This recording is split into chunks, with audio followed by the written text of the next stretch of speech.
नमस्कार, स्वागत है आप सभी का कहानी संसार में। लीजिए सुनिए गजानन माधव मुक्तिबोध की लिखी कहानी जिंदगी की कतरन। वाचन स्वर मेरा यानी अनुराग चौधरी का है। नीचे जल के तालाब का नज़ारा कुछ और ही है। उसके आसपास सीमेंट और कोलतार की सड़क और बंगले, किंतु एक कोने में सूती मिल के गिरुए सफ़ेद और नीले स्तंभ के पोंगे उस दृश्य पर आधुनिक औद्योगिक नगर की छाप लगाते हैं। रात में तालाब के रूंधे बुरे बास्ते पानी की गहराई सियाह हो उठती है और ऊपरी सतह पर बिजली की पीली रोशनी के बल्बों का रेखाबद्ध निष्कंप प्रतिबिंब वर्तमान मानवीय सभ्यता के सूखेपन और वीरानी का ही इजहार करते से प्रतीत होते हैं। सियाह गहराई के विस्तार पर ताराओं के धुंधले प्रतिबिंबों की विकृत बिंदियां भी उस कृष्ण गहनता से आतंकित मन को संतोष नहीं दे पाती, वरन उसे उघार देती हैं। तालाब के इस श्याम दृश्य का विस्तार इतनी अजीब सी भावना भर देता है कि उसके किनारे बैठकर मुझे उदास मलिन भाव ही व्यक्त करने की इच्छा होती आई है। उस रात्रि श्याम जल की प्रतीक विकरालता से स्फुट होकर मैंने अपने जीवन में सूनी उदास कथाएं अपने साथियों के संवेदना ग्रहणशील मित्रों को सुनाई हैं। यह तालाब नगर के बीचों बीच है। चारों ओर सड़कें और रौनक होते हुए भी उसकी रोशनी और खानगी उस सियाह पानी के भयानक विस्तार को छू नहीं पाती है। आधुनिक नगर की सभ्यता की दुखांत कहानियों का वातावरण अपने पक्ष पर तैरती हुई वीरान हवा में उपस्थित करता हुआ यह तालाब बहुत ही अजीब भाव में डूबा रहता है। फिर इस गंदे टूटे घाट वाले बुरे बास्ते तालाब के उखड़े पत्थरों ढके किनारे पर निम्न मध्यवर्गीय पढ़े लिखे अलहकारों और मुंशियों का जमघट चुपचाप बैठा रहता है और आपस में फुसफुसाता रहता है। पैंट पाजामों और धोतियों में ढके असंतुष्ट प्राणमन सही सांझ यहाँ आ जाते हैं और बासी घरेलू गप्पों या ताजी राजनीतिक वार्ताओं की चर्चाएं घंटा आधा घंटा छिड़कर फिर लुप्त हो जाती हैं और रात के 8:30 बजे सड़कें सुनसान, तालाब का किनारा सुनसान हो जाता है। एक दिन मैं रात के 9 बजे बर्मा शेल में काम करने वाले नए दोस्त के साथ जा पहुंचा था। हमारी बातचीत महंगाई और अर्थाभाव पर छिड़ते ही हम दोनों के हृदय में उदास भावों का एक ऐसा झोंका आया जिसने हमें उस विषय से हटाकर तालाब की सियाह गहराइयों के अपार जल विस्तार की ओर खींचा। उस पर ध्यान केंद्रित करते ही हम दोनों के दिमाग में एक ही भाव का उदय हुआ। मैंने अटकते अटकते वाक्य के संपूर्ण विन्यास के लिए अपनी वाक शक्ति को जबरदस्ती उत्तेजित करते हुए उससे कहा, क्यों भाई, आत्महत्या के बारे में जानते हो? उसका मर्म क्या है? जवाब मिला जैसे किसी गुहा में से आवाज आ रही हो। क्यों पूछ रहे हो? यूं ही स्वयं आत्महत्या के संबंध में कई बार सोचा था। आत्म उद्घाटन के मूड में और गहरे स्वर से साथी ने कहा, मेरे चचा ने खुद आत्महत्या की मैनचेस्टर गन से। लेकिन उसके इतने कहने पर ही मेरे अवरुद्ध भाव खुल से गए।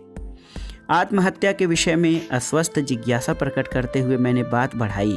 हर एक आदमी जोश में आकर आत्महत्या करने की कसम भी खा लेता है, अपनी उद्विग्न चिंतातुर कल्पना की दुनिया में मर भी जाता है, पर आत्महत्या करने की हिम्मत करना आसान नहीं है।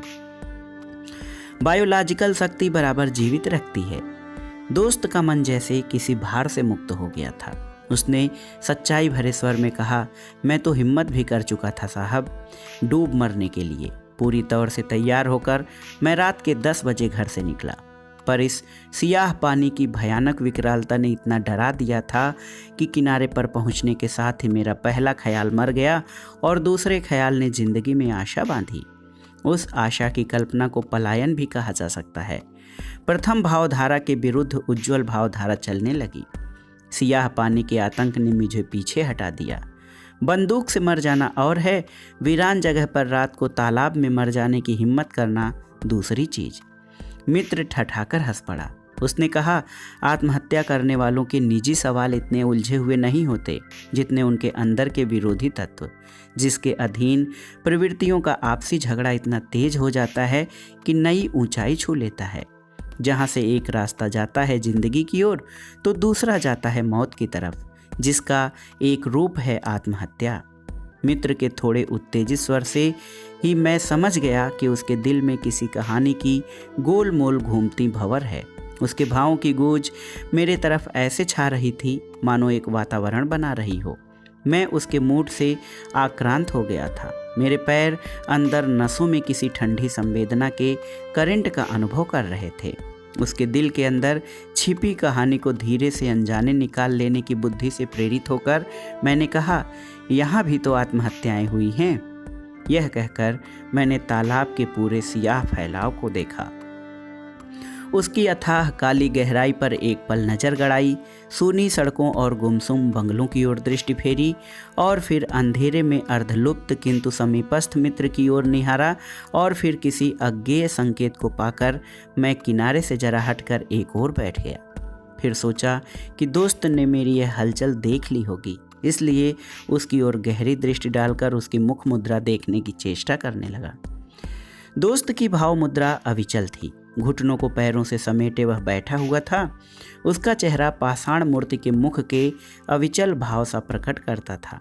कुछ लंबे और गोल कपोलों की मांसपेशियां बिल्कुल स्थिर थीं, या तो वह आधा सो रहा था अथवा निश्चित रूप से भावहीन मस्तिष्क के सांवले धुंधलेपन में खो गया था कि वहाँ किसी घनीभूत चेतना के कारण निस्तब्धता सा लगता था।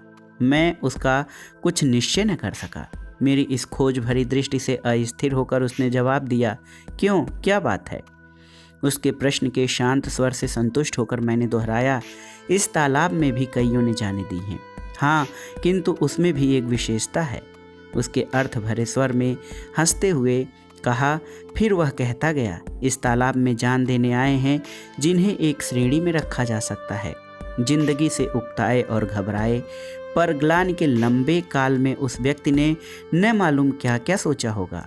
अपनी जिंदगी की उस्मा और आशय समाप्त होता जान उसने अनजाने अंधेरे पानी की गहराइयों में बाइज्जत डूब मरने का हौसला किया और उसे पूरा कर डाला।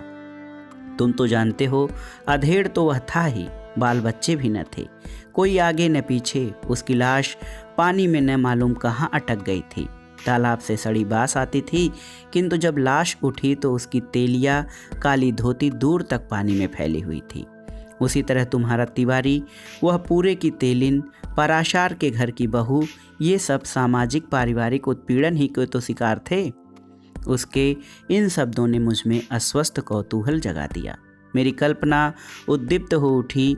आंखों के सामने जलते हुए फास्फोरसी रंग के भयानक चित्र तैरने लगे और मैं किसी गुहा के अंदर सिकुड़ी ठंडी नलीदार मार्ग के अंधेरे में उस आग के प्रज्वलित स्थान की ओर जाता सा प्रतीत हुआ, जो उस गुहा के किसी निभृत कोण से क्रुद्ध होकर जल रही है।